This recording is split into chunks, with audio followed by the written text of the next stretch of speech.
My Discord community, Vooperia, has been a center point for my life and community for about 5 years now. Starting as a place to discuss a small friend-based Minecraft server, when my YouTube exploded into slight relevance around 3 years ago, Vooperia became a unique and exciting place to be.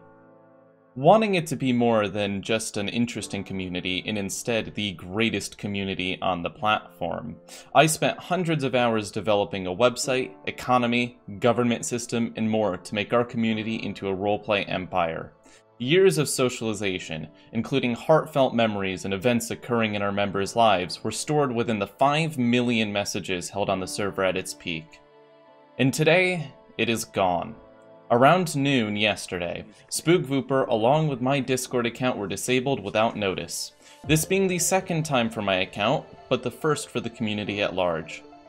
Given a cookie-cutter email from Discord Trust and Safety, with replies disabled I may add, we were shocked to learn that we were disabled for what they claim is targeted harassment.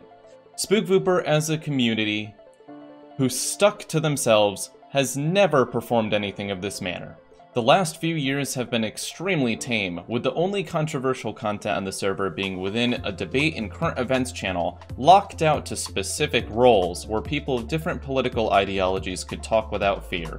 We never allowed any content that targeted a specific user based on sex, creed, or any other factor that they were born into or chose as a lifestyle. But this isn't the first time we've been hit by what we consider is unfair treatment and targeted abuse by the platform itself. And today, it's time to cover it, because we've got nothing left to lose.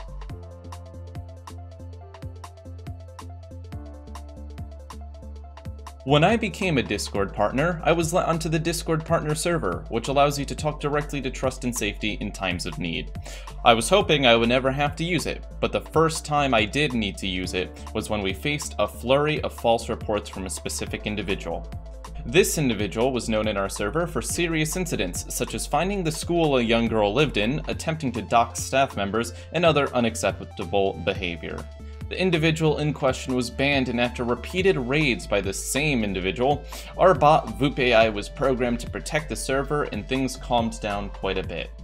But then disaster struck.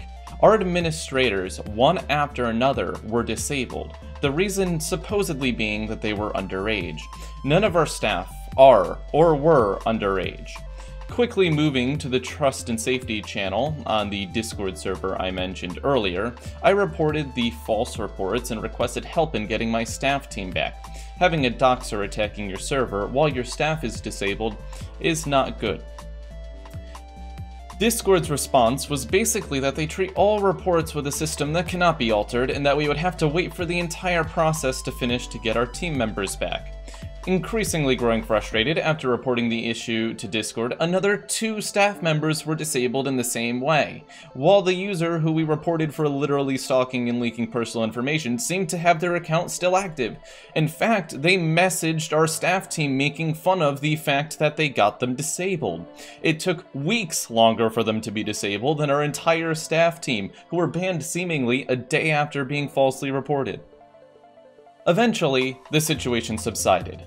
There were simply no more staff members to disable except for me, and it seemed that I got lucky. We learned that Discord Trust and Safety would be little help to us during situations and that we were basically on our own. While disappointing, this was far from the end of the world. We just had to be more diligent. We weren't Discord partners forever, and we knew how to run things on our own.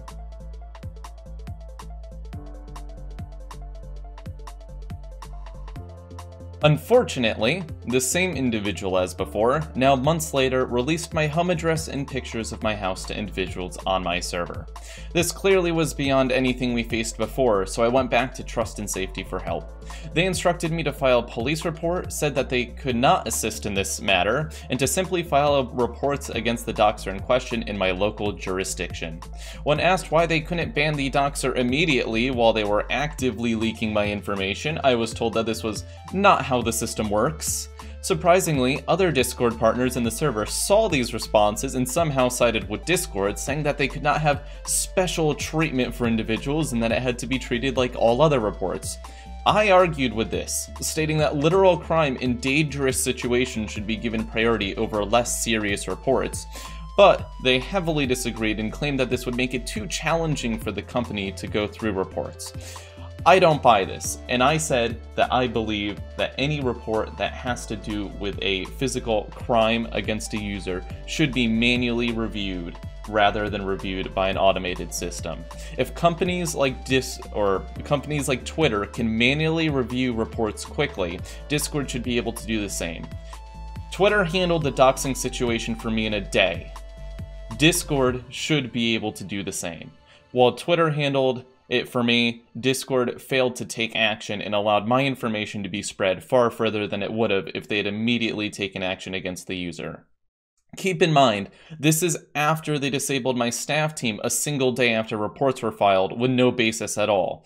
Every staff member who was disabled had their accounts returned to them, which means that they were false reports. Even though Discord claims that they look at the context of messages, it is clear it isn't true considering the same thing happened around 5 times in a row.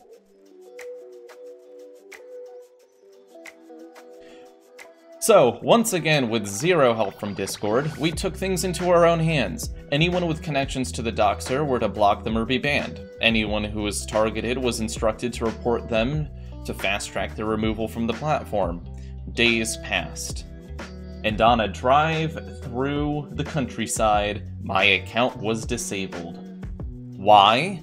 The given reason by Discord, hilariously, was for instructing people to falsely report an account. The trust and safety team, who I was quite literally talking to about the situation, who instructed us to report the individual to get them properly punished, disabled my own account for doing exactly what they said before the doxer's account was even disabled. Anyways, it took several emails and half a day to get my account restored, and we believed that it was simply an error, just like the other staff members who were falsely reported. I'm including here on the background some emails that show what actually went back and forth with me in Discord to show just how dismissive, tone-deaf, and robotic their trust and safety team was. They showed little to no care for me or my community and refused to give us specific reasons as to why my account was disabled. But hey, it gets better. I was a Discord partner before being disabled. That means that SpookVooper got the fancy URL discord.gg/SpookVooper, which when you're a YouTuber and put that link in hundreds of videos, including in the videos themselves, which can't really be changed, becomes a very important detail. After my account was returned to me, SpookVooper was no longer partnered. Hoping this was a mistake, Discord confirmed via email that we would not be getting our partnership back. They provided no reason, no specific thing we had done to lose it. We lost our partnership because we reported a doxer at the instruction of Discord. That was it. Now I had to buy over 15 nitro boosts a month to prevent someone from hijacking the URL that was in hundreds of my videos. My direct contact to trust and safety was cut off during a doxing situation when I needed the most. Our community was punished for reporting someone who was leaking our private information.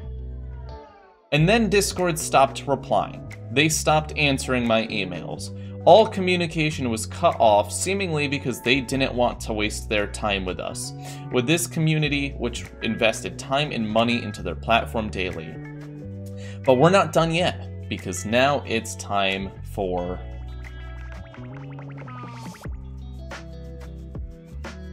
Yesterday, as I said before, our Discord server was deleted. All the memories, work, and experiences within are now gone. I do not expect Discord will give us the reason. I do not expect they will return our community to us. They have shown that they consider us a nuisance and have continued to block all communications. When I attempted to explain the situation on r/Discord app, the post was removed and I was permanently banned from the subreddit. So was anyone who commented on it. We tweeted at Discord and used the hashtag abused by Discord to describe what happened to our community. We have gotten no response. We have been deleted, ignored, and now shunned from existence. So this brings up a question. Why? Why was a roleplay server with active moderation deleted without warning? Why was my account disabled? We have a few theories. I cannot say what happened specifically, because legally, I'm not allowed to claim something that I don't have 100% proof of, but I will throw a few theories up that could potentially be the reason. One fact to know is that the trust and safety team already showed dislike towards us. Dealing with them during the doxing situation, they clearly found us to be an annoyance. Perhaps they thought removing us was simpler than dealing with the doxing and raids, and removing our community was a way to reduce their workload. Perhaps they were unhappy with us complaining about how they dealt with the previous situations. Perhaps it was because we began working on our own chat service, Valor. Valor was designed to be a place to go if Discord falsely disabled our accounts again after the first disaster. Maybe Discord saw a competitor being developed and decided to remove the community who would use it. Oddly, the Valor server itself, with a few dozen members, was not deleted. Only Vooperia, with its 5,000 members and heavy investment, were removed, along with me. Finally, there's another reason. Perhaps Discord had some sort of connection to the doxer or felt pity for them. While I do not know why they would decide to constantly side with someone stalking a young girl, perhaps they banned us for using the term pedophile to describe them.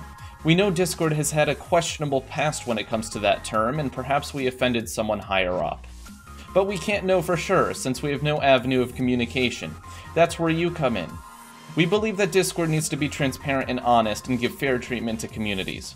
My community was abused by Discord, through negligence and active targeting of our members and community. But together, we can make this story known and get a response.